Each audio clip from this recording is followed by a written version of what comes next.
வணக்கம், நான் வெங்கடேஸ்வரன். இன்னைக்கு நம்ம சோலார் ரோட்வேஸ் பத்தி பேச போறோம். இந்த சோலார் ரோட்வேஸ்க்கான ஐடியா எங்க இருந்து ஸ்டார்ட் ஆச்சு அப்படின்னு பார்த்தோம்னா 2009ல யுனைடெட் ஸ்டேட்ஸ் ஆஃப் அமெரிக்கா சேர்ந்த ஸ்காட் ப்ரூசா அண்ட் ஜூலி ப்ரூசா அப்படின்ற ரெண்டு பேரால தான் இந்த ஐடியா ஸ்டார்ட் ஆச்சு. இவங்களோட ஐடியா என்ன அப்படின்னு பார்த்தோம்னா, நார்மலா இருக்கிற ரோட்வேஸ் மேல சோலார் பேனல்ஸை பதிச்சு அதுல இருந்து எலக்ட்ரிசிட்டி ப்ரொடியூஸ் பண்ணணும் அப்படின்றது தான் இவங்களோட ஐடியா. இதுக்கு இவங்க யூஸ் பண்ண சோலார் பேனலோட சைஸ் எவ்வளோ அப்படின்னு பார்த்தோம்னா 12 feet x 12 feet solar panel வந்து இவங்க யூஸ் பண்ணாங்க. இந்த சோலார் பேனலோட ஸ்பெஷாலிட்டி என்னன்னா, இதுல 3 லேயர்ஸ் இருக்கு. ஒன்று வந்து ரோட் சர்ஃபேஸ் லேயர், அடுத்தது எலக்ட்ரானிக்ஸ் லேயர், அதுக்கு கீழே பேஸ் பிளேட் லேயர். இந்த சோலார் ரோட் பேனலோட அப்பர் லேயர், அதாவது ரோட் சர்ஃபேஸ் லேயர் வந்து டிரான்ஸ்லூசன்டாகவும் ஹை ஸ்ட்ரென்த்தாகவும் ரஃப் அண்ட் டஃபாகவும் வாட்டர் ப்ரூஃபாகவும் இருக்கும். எதுக்காக அப்படின்னு பார்த்தோம்னா, டிரான்ஸ்லூசன்டா இருந்தால் தான் சன்ரேஸ் வந்து அது மேலே விழுந்து அடுத்த லேயருக்கு டிரான்ஸ்மிட் ஆகி எலக்ட்ரிசிட்டி ப்ரொடியூஸ் ஆகும். ரஃப் அண்ட் டஃபாக இருந்தால் தான் அதுக்கு வந்து வர்ற வெஹிக்கிள்ஸ் மேலே ஃப்ரிக்ஷன் கொடுக்கறதுக்கு ஹெல்ப்ஃபுல்லாக இருக்கும்.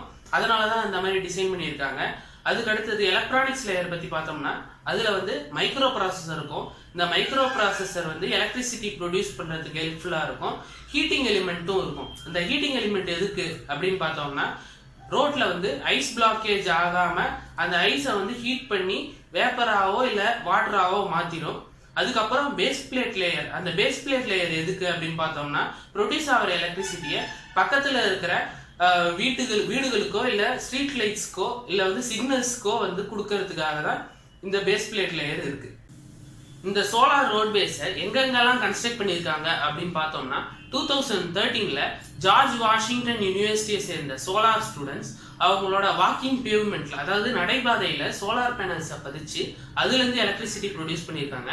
2014ல நெதர்லாண்ட்ஸை சேர்ந்த Netherland organisation for applied scientific research அப்படின்ற ஆர்கனைசேஷன் வந்து 100 மீட்டர் டிஸ்டன்ஸ் சைக்கிள் பாத்துல வந்து சோலார் பேனல்ஸை வந்து பதிச்சு அதுல இருந்து எலக்ட்ரிசிட்டி ப்ரொடியூஸ் பண்ணியிருக்காங்க.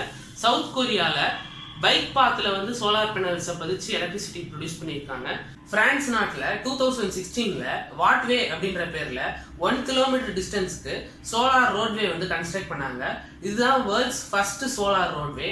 இதை வந்து பிரெஞ்சு எக்காலஜி மினிஸ்ட்ரி அப்படின்ற மினிஸ்ட்ரிக்கு வந்து டெடிகேட் பண்ணாங்க. 2017ல சைனாவில் ஜினான் ஹைவே அப்படின்ற ஹைவேல 1.2 கிலோமீட்டர் டிஸ்டன்ஸ்க்கு சோலார் ரோட்வே கன்ஸ்ட்ரக்ட் பண்ணாங்க. இதுதான் world's second largest solar roadway. Solar ரோட்ஸால நம்மளுக்கு என்னென்ன யூசஸ் அப்படின்னு பார்த்தோம்னா, சோலார் ரோட்ஸ் லே பண்றதுக்காகிற காஸ்ட்டை அதுல ப்ரொடியூஸ் ஆகிற எலக்ட்ரிசிட்டியை வச்சு நம்ம எடுத்துக்கலாம். எலக்ட்ரிக் வெஹிக்கிள்ஸை இந்த எலக்ட்ரிசிட்டி மூலமா சார்ஜ் பண்ணிக்கலாம். அது மட்டும் இல்லாம நைட்ல ரோட்ஸ் இலுமினேட் ஆகுறதுனால அதுல வந்து 70% ஆஃப் த ஆக்சிடென்ட்ஸ் வந்து கம்மியாகுது அப்படின்னு சொல்றாங்க. எல்இடி போர்ட்ஸ் யூஸ் பண்ணி ரோட் யூசர்ஸ்க்கு speed limit 40 kilometre, speed breaker ahead, animals crossing, இந்த மாதிரி வார்னிங்ஸ் எல்லாம் கொடுக்கறதுக்கு சோலார் ரோட்ஸ் ஹெல்ப்ஃபுல்லா இருக்கும் அப்படின்னு சொல்றாங்க. இதை தவிர இதோட மேஜர் டிஸ்அட்வான்டேஜ் என்ன அப்படின்னு பார்த்தோம்னா, இதோட இனிஷியல் காஸ்ட் ஆஃப் லேயிங் தான். இதெல்லாம் தான் இந்த வீடியோவில் நான் உங்களுக்கு சொல்ல வந்த இன்ஃபர்மேஷன்ஸ். இதே மாதிரி வேற ஏதாவது சோலார் பேஸ்டு டாபிக் நான் பேசணும் அப்படின்னு நீங்க நினைச்சீங்கன்னா கமெண்ட் செக்ஷன்ல லீவ் பண்ணுங்க. இந்த வீடியோ உங்களுக்கு பிடிச்சிருந்ததுன்னா லைக் பண்ணுங்க, ஷேர் பண்ணுங்க, கமெண்ட் பண்ணுங்க. பரிச்சோலை சேனலுக்கு சப்ஸ்கிரைப் பண்ணுங்க. தேங்க்யூ.